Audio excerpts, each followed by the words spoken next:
Et puis, en Europe, c'est toujours la chaleur qui retient l'attention. Regardez, 46 degrés. Les journées de lundi et mardi qui ont été les plus chaudes jamais enregistrées en Espagne depuis, en fait, 1950. C'est selon l'Agence météo nationale. Des alertes qui ont été activées dans presque tout le pays avec des températures atteignant 44 degrés.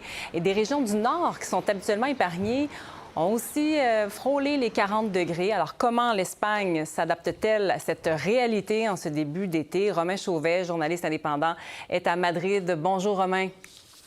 Bonjour, Chantal. Décrivez-nous la situation présentement en Espagne. Il fait combien en ce moment? Écoutez, je vous dirais que pour ce qui est de Madrid, on va être autour des 30 degrés au cours de l'après-midi. Donc, on a quand même cette fraîcheur qui revient un peu. Mais il y a toujours aujourd'hui plusieurs régions dans le nord de l'Espagne, nord-est de l'Espagne, donc vraiment à la frontière avec la France, qui sont sous des avertissements de forte chaleur. Aujourd'hui, on pourrait atteindre là-bas, imaginez, encore 40, 41 degrés aujourd'hui. Donc, c'est extrêmement chaud. Et vous le disiez très bien d'entrée de jeu, c'est vraiment le nord de l'Espagne qui a été très touché par cette vague de chaleur inédite au cours des derniers jours. Écoutez, pour la journée d'hier, je regardais du côté de Bilbao, donc on est vraiment dans le nord-nord de l'Espagne. On a atteint les 42 degrés, c'est quasiment du jamais vu sur place.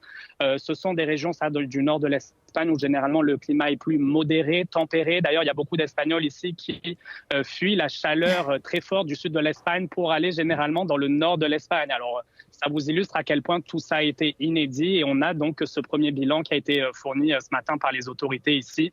Au moins 212 personnes qui sont décédées à la suite de ces fortes chaleurs seulement en quelques jours en Espagne et la majorité d'entre elles dans le nord du pays.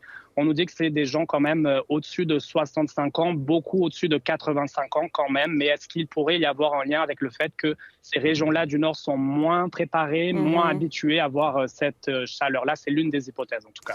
Oui, et je regardais les prévisions météo pour l'Espagne pour les prochains jours. Pas beaucoup de répit à venir. Les prévisions qui affichent encore des températures dans certains secteurs proches des 40 degrés. Est-ce que, et vous venez un peu de l'évoquer, les bâtiments sont conçus pour y faire face à cette chaleur? Est-ce qu'il y a assez de bâtiments climatisés en Espagne?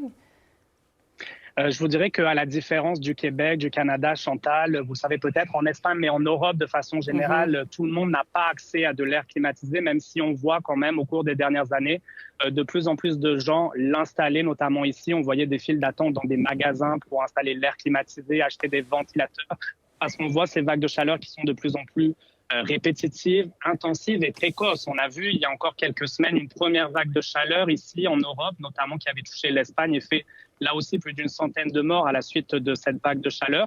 Donc, je vous dirais qu'on voit les gens de plus en plus installer ces climatiseurs, mais évidemment, ce n'est pas tout le monde qui y a accès. Alors, l'une des réponses que met en place que les autorités ici en Espagne, c'est d'ouvrir ce qu'on appelle des refuges climatiques. Ce sont à la fois des centres culturels, des marchés publics, des musées qui ouvrent leurs portes de façon gratuite aux heures les plus chaudes de la journée pour accueillir donc à la fois des Espagnols, mais également les nombreux touristes, parce qu'il y en a beaucoup en ce moment même en Espagne. Donc, c'est l'une des mesures qui est mise en place ici en Espagne. Plus de 2000 centres comme ça ou musées qui sont ouverts à travers le pays pour essayer d'affronter les heures les plus chaudes de la journée plus facilement, je vous dirais, en quelque sorte. Oui, et il y a aussi le concept d'une journée de travail intensive en Espagne. On veut s'adapter à ces journées de chaleur extrême. Est-ce que c'est beaucoup utilisé? Est-ce qu'on y a recours actuellement? Je vous dirais que ce qu'on nous dit, c'est que la moitié des entreprises, 50%, 60% des entreprises offrent cette possibilité à leurs travailleurs parce que ce n'est pas encadré dans une loi, c'est au cas par cas dans chaque entreprise. Donc, cette journée de travail continue ou intensive, comme on l'appelle ici, ça permet aux travailleurs de démarrer plus tôt la journée et de la terminer donc plus tôt. Généralement, les gens peuvent débuter leur journée vers 7, 8 heures le matin pour la terminer vers 14h, 15h et donc ainsi éviter de travailler aux heures les plus chaudes de la journée ou même de se déplacer aux heures les plus chaudes de la journée. On n'a pas de chiffre exact à savoir combien d'Espagnols utilisent cette mesure-là, mais je vous dirais qu'au cours des derniers jours, j'ai parlé à plusieurs spécialistes qui me disaient voir de plus en plus d'entreprises et de travailleurs opter pour cette solution-là.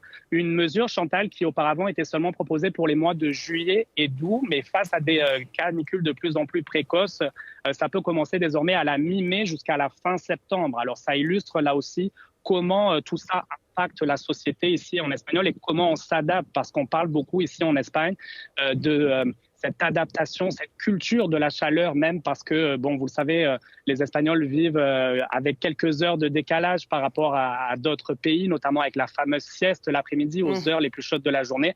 Alors tout ça, ça illustre comment le pays s'adapte depuis plusieurs années face à ces chaleurs. Romain Chauvet, en direct de Madrid, merci beaucoup d'avoir fait le point avec nous. Avec plaisir. Au revoir. Au revoir.